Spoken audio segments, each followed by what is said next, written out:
ফ্যাসিবাদ বিলোপের যে দাবি এবং প্রয়োজনীয়তা সেই পর্বে আমরা আছি এবং এই পর্বে আমাদের রাজনৈতিক ঐক্যের যে কত প্রয়োজন সেটা আমরা শুরু থেকে বলছিলাম যে এই উত্তরণ পর্ব আমাদেরকে যথাসম্ভব ঐক্যমত্যের ভিত্তিতেই এগিয়ে নিয়ে যেতে চেষ্টা করতে হবে। দুটো কারণে, একদিকে হচ্ছে এই ঐক্যমত্য দরকার, কারণ জন আকাঙ্ক্ষা যেটা তার যারা প্রতিনিধিত্ব করেন সেটা এখন এই সকল অংশীজনদের মধ্যে দিয়েই সেই প্রতিনিধিত্বটা ঘটছে। কাজেই জন আকাঙ্ক্ষার যদি সত্যিকার আমরা রূপায়ণ চাই তাহলে এই সকল প্রতিনিধিত্বের মধ্যে একটা ঐক্যমত্য প্রতিষ্ঠিত হওয়া দরকার। আরেকটি গুরুত্বপূর্ণ কারণ হচ্ছে পতিত ফ্যাসিস্টরা এবং তাদের দেশি বিদেশি দোসররা প্রতি মুহূর্তেই এই অভ্যুত্থানকে ব্যর্থ করা, অভ্যুত্থানের উপর দাঁড়িয়ে থাকা যে অন্তর্বর্তী সরকার তাকে ব্যর্থ করার চেষ্টা করছে এবং নানাভাবে সেটা তারা সক্রিয় হচ্ছে, যার প্রকাশ আমরা সর্বশেষ চট্টগ্রামে দেখলাম। নৃশংসভাবে একজন আইনজীবীকে হত্যা করা হয়েছে এবং পরিষ্কারভাবে এই দেশে একটি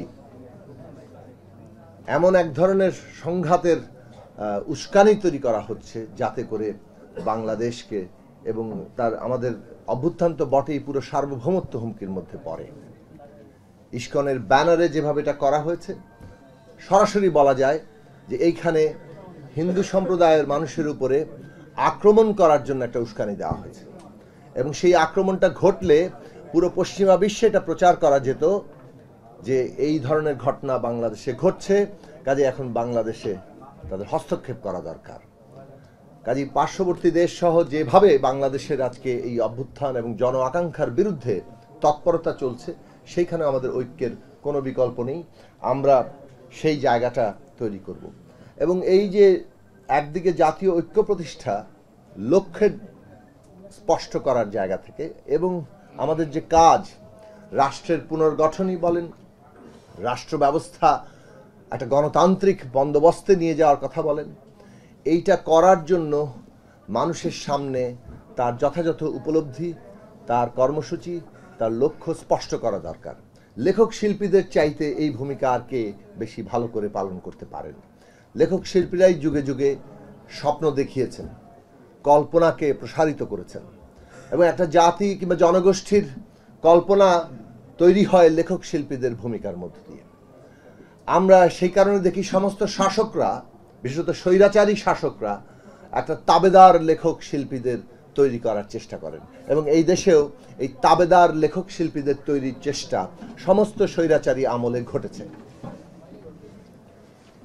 এবং তাবেদার লেখক শিল্পীরা স্বৈরাচারের ক্ষেত্রে যে কাজটা করেন সেটা হচ্ছে এই স্বৈর শাসন কিংবা ফ্যাসিবাদ কিংবা কর্তৃত্ববাদ এটা প্রতিষ্ঠা করার জন্য প্রথমে ইতিহাসের দখলদারিত্ব করে। ইতিহাস দখল করতে পারলে অভ্যন্তরীণভাবে নিজেদের জনগোষ্ঠীর উপরে কর্তৃত্বটা স্থাপন করতে সুবিধা হয় এবং এই ক্ষেত্রে আমরা আওয়ামী লীগকে চ্যাম্পিয়ন অবস্থায় সর্বদাই দেখেছি এবং তাদের পেছনে সবাই কাজ করেছেন কিভাবে ইতিহাসের একটা দখলদারিত্ব করতে করতে করতে সেটা শেষ পর্যন্ত এক পরিবার, এক ব্যক্তিতে আনা যায়। ডিজাইন, এলিগেন্স, বিউটি, সেরা পণ্য সবার জন্য জেভিকো। আর একটা দেশকে যদি দখল করতে হয় তাহলে তার ভাষা দখল করতে হবে, তার সংস্কৃতি দখল করতে হবে এবং এই যে ভাষা এবং সংস্কৃতির উপরে আমাদের শিক্ষা ব্যবস্থা থেকে আমরা ক্রমাগত উৎকেন্দ্রিক মানে উপরে যাওয়া গাছের মতো আমাদের ছিন্নমূল হচ্ছি, এইটা আমাদের লক্ষণ যে জাতি হিসেবে, জনগোষ্ঠী হিসেবে আমরা নিজেদের পায়ে দাঁড়াবো নাকি আমাদের জনগোষ্ঠী একটা ছিন্নমূল অবস্থার মধ্যে থাকবে। ফলে আমাদের ভাষা, শিক্ষা ব্যবস্থা যেভাবে মাতৃভাষা থেকে বিচ্ছিন্ন হয়ে পড়ছে সেটা খুবই গুরুত্বপূর্ণ সমস্যা। এই সমস্যাগুলো নিয়ে লেখক শিল্পীদের মধ্যে যে বিরাট ঐক্য দরকার আমাদের সার্বভৌমত্ব রক্ষার জন্য এবং একটা স্বৈরাচারী শাসন থেকে মানুষের মুক্তি, স্বাধীনতা, তার মর্যাদার প্রশ্নকে সামনে আনার জন্য, এই দুই কাজেই আমরা আমাদের লেখক শিল্পীদের বড় অংশকে সবসময় তাবেদারের ভূমিকায় দেখেছি। কিন্তু আমাদের সাহস এবং আশার জায়গা এখানেই যে সবসময় একেবারে খুবই খারাপ অবস্থার মধ্যেও আমরা অনেক লেখক শিল্পীকে পেয়েছি যারা সামনে দাঁড়িয়েছেন, যারা লিখেছেন, যারা এমনকি নানা ধরনের অত্যাচারের মুখোমুখি হয়েছেন। সেইটা বাংলাদেশ পূর্বকালেও এবং বাংলাদেশের প্রতিষ্ঠার পর থেকেও। এবং এই ফ্যাসিবাদী কালেও বিশেষত গত 15 বছরে আমরা যেভাবে একেবারে পুরো লেখক শিল্পী সমাজকে নানাভাবে সুবিধা দিয়ে এবং নানা ভয়ের মধ্যে রেখে একটা খোঁয়াড়ে ঢুকিয়ে ফেলার চেষ্টা করা হয়েছে, যে কারণে অনেক অনেক কীর্তিমান লেখকদের শেষ পর্যন্ত চাটুকার কবিতা লেখার কীর্তিতে এসে পড়তে হয়েছে। কিছু করার নাই, যারা এইরকম একসময় বড় কীর্তি করেছেন কিন্তু শেষে এসে যখন একজন খুনি ফ্যাসিস্টের বন্দনা গাইবেন তখন তার জন্য তাকে ওই অপবাদ শুনতেই হবে, তাকে তার সমালোচনার মুখে পড়তেই হবে। জনগণ কোনো ছাড় দেবে না, কারণ মানুষকে এগোতে হলে তার এই সমস্ত ক্লেদগুলোকে ঝেড়ে ফেলে এগোতে হবে। সেইটা আজকের বাস্তব বিষয়। এবং সেই ক্ষেত্রে আমরা একটা জিনিস মনে করি, রাষ্ট্রের পুনর্গঠনের প্রশ্নে যেমন তার কাঠামোর প্রশ্ন আছে, আইনের প্রশ্ন আছে, নতুন বন্দোবস্তের প্রশ্ন আছে, তেমনি সাংস্কৃতিক ভিত্তি একটা খুব গুরুত্বপূর্ণ প্রশ্ন। এই পুরো বাংলাদেশে বাঙালিত্বের যে নির্মাণ হয়েছে সেটা কলকাতা কেন্দ্রিক উচ্চবর্গীয় একটা বাঙালিত্বের নির্মাণ, যেই নির্মাণের সাথে এই দেশের বেশিরভাগ মানুষ বাঙালি মুসলমান নিজেকে তার সাথে একটা অবিচ্ছিন্নতা কিংবা বাঙালিত্বের নির্মাণের বাইরে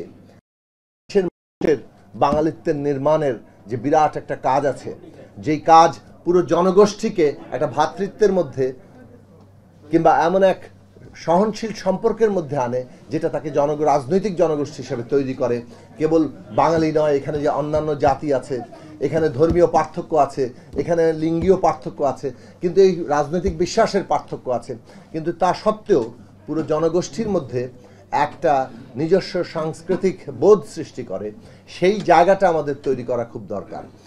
আপনি সব ধরনের উগ্রবাদেরই সম্ভাবনা থাকে, ধর্মভিত্তিক, অন্যান্য ভিত্তিক, কিন্তু এই যে বাংলাদেশে উগ্রবাদের সম্ভাবনা নিয়ে অনেক সময় কথা বলা হয়, কিন্তু যে কাজটা খুব জরুরি সেইটা হচ্ছে জনগোষ্ঠীর মধ্যে এমন এক সাংস্কৃতিক বোধ ঐক্যতা নির্মাণ করা যেটা এতদিন এই দেশের মানুষকে আধিপত্যে রাখার জন্য সাংস্কৃতিক নির্মাণ হিসেবে কাজ করছে। তার বিরুদ্ধে দাঁড়িয়েই এখন লেখক শিল্পীদের কাজ, আমরা নতুন কি সাংস্কৃতিক নির্মাণ করতে পারবো যেটা বাংলাদেশকে, তার রাষ্ট্রকে এবং তার জনগোষ্ঠীকে একটা নতুন উচ্চতায়, নতুন সংহতিতে আসলে তৈরি করতে পারবে। সেই কাজের জন্যই আশা করি বাংলাদেশের লেখক শিল্পীরা কাজ করবেন।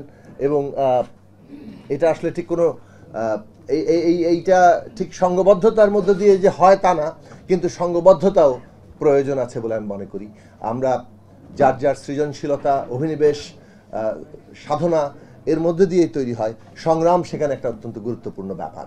এত বড় আত্মত্যাগ যদি আমাদেরকে নতুন করে জাগরিত না করে তাহলে আমাদের দেশের সামনে খুব বেশি আলো দেখা যাবে না।